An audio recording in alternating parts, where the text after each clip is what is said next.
Так, коллеги, успокоились.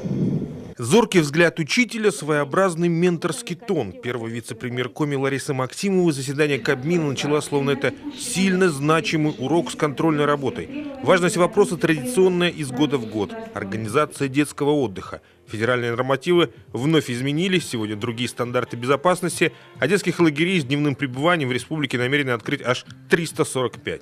Охватить предполагается больше половины всей молодежи. Власти готовятся тщательно. Это обязанность субъекта сформировать и вести реестр детских оздоровительных организаций Республики Коми с соответствующими требованиями внесения в реестр всех участников отдыха и оздоровления.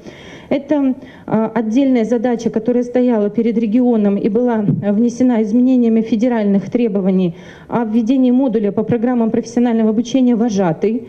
Эта деятельность сегодня полностью отрегулирована и введены серьезные научно-методические пособия и требования к этому модулю для всех бойцов педагогических отрядов и персоналу, привлекаемому для отдыха и оздоровления детей в рамках учреждений организованных и досуговых.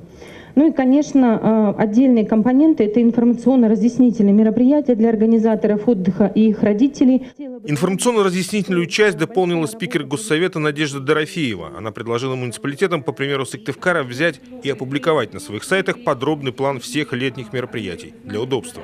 Не все чиновники отнеслись к ее инициативе внимательно. Руководитель администрации Кировского района Василий Гончаренко, например, все это время решал свои интеллектуальные задачи. Доклад он знал хорошо, вопросов по нему не боялся, а вот на дополнительных поплыл.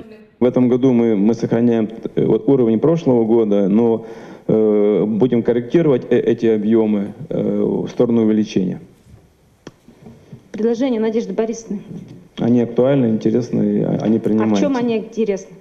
Как вы организуете на территории своего муниципального образования? Не подсказывайте, пожалуйста.